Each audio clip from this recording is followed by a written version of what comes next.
Hello, and welcome to my predictions video for WWE Survivor Series 2022. There are only 5 matches on this card. Obviously with the 2 War Games matches, probably going to go quite long each. I'd imagine one opening the show and one closing the show. But nonetheless, I'm going to work my way through the card from bottom to top, how Wikipedia has it listed, because the War Games matches are at the top, and one of them is going to be the main event, isn't it? So I figured that's the best way to do it. So, yeah, without further ado, we're going to try and predict this show.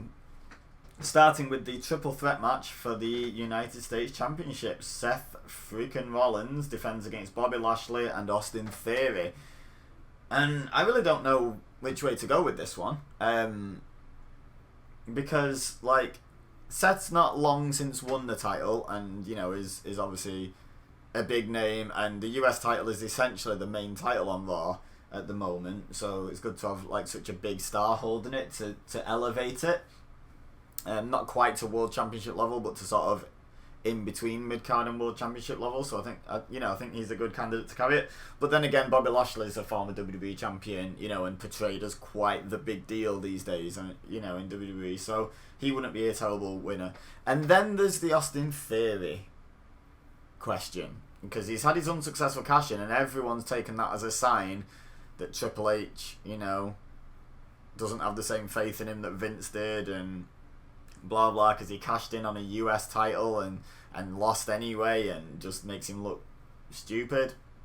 But then what if they then swervels and give him the title clean here? I mean, not necessarily clean, like, you know, he might still do something nefarious to win it, but, you know, what if?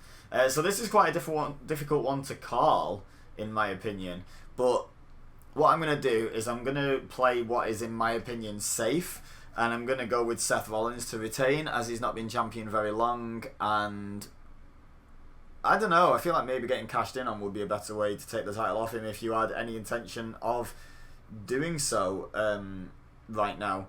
But I'm really not confident in my prediction for this match. And as with all the matches, in fact, I'd love to know your predictions, so let me know in the comment section who you're predicting for this match and all the others, and why you agree or disagree with me. But yeah, I'm going to pick Rollins to retain here. I can see either one of them taking the title off him, but I have to pick someone. So there you go. Up next is a singles match between AJ Styles and Finn Balor. AJ Styles will be accompanied to the ring by the OC and Mia Yim. And, well, it says the OC that includes Mia Yim, so I guess she's part of the OC now. I don't know. Is she officially? I thought that was just Styles, Gallows and Anderson. But Finn Balor will be accompanied by the Judgment Day, which is Damian Priest, Dominic Mysterio and Rhea Ripley. Surprised they didn't do this as a Survivor Series style match. I know there's the awkwardness of it being mixed gender, but, you know, I'm sure they could have found some way around that. Just because there's 4 on each side, and I know these seem to like to round it up to 5, but there have been Survivor Series matches with 4v4 in the past. But yeah, they've gone with a singles match with a lot of ringside assistants. This one feels like a bit of a coin toss as well to me. I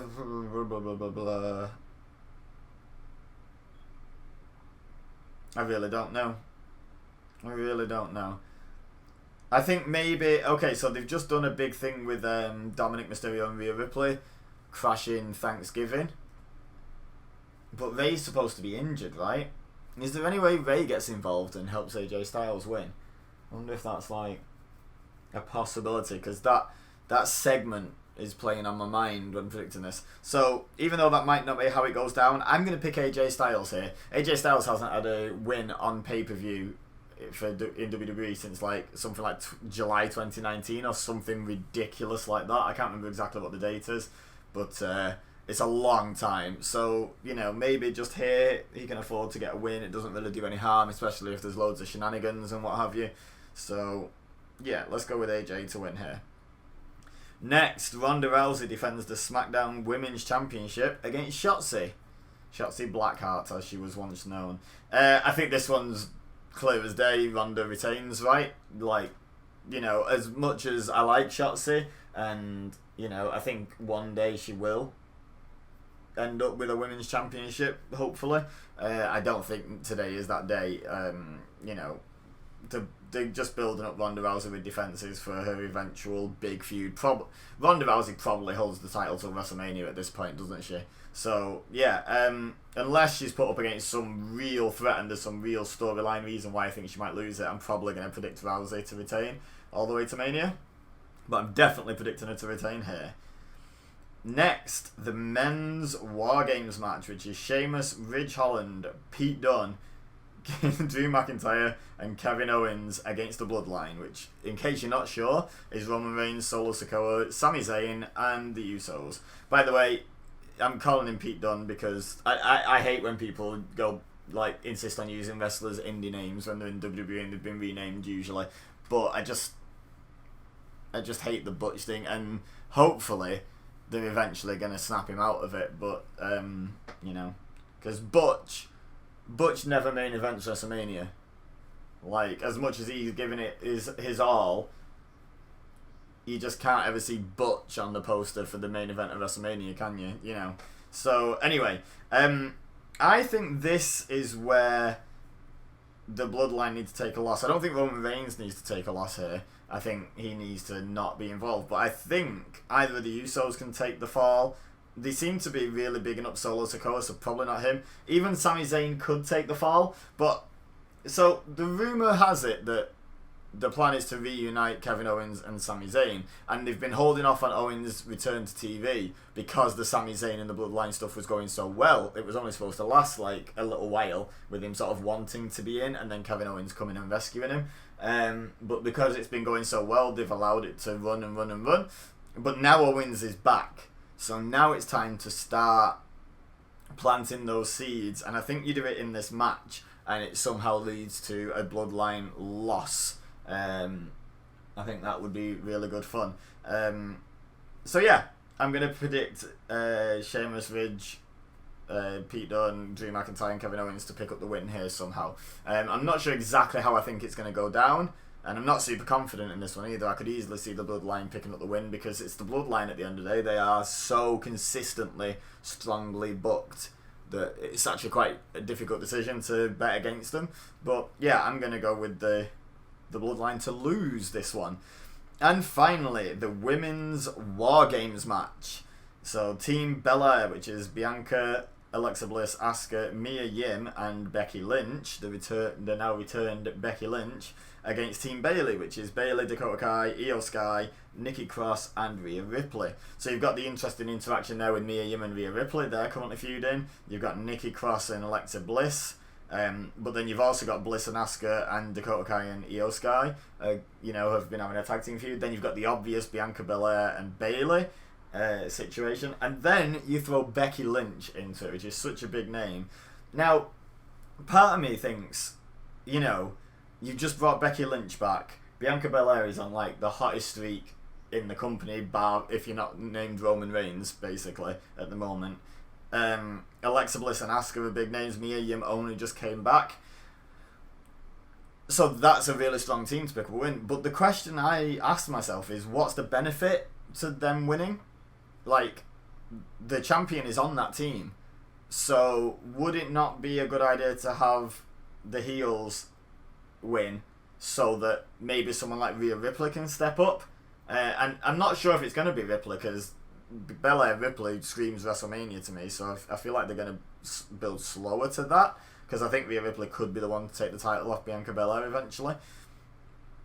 But there's also the stuff that's been going on with Alexa Bliss and Bray Wyatt that could factor in as like a distraction at some point. Bray Wyatt's not been mentioned for this show, not even like an appearance as far as I'm aware. If he has, then that's my bad. Let me know in the comments. So I don't know though, but you bring Becky Lynch back and then just have a lose.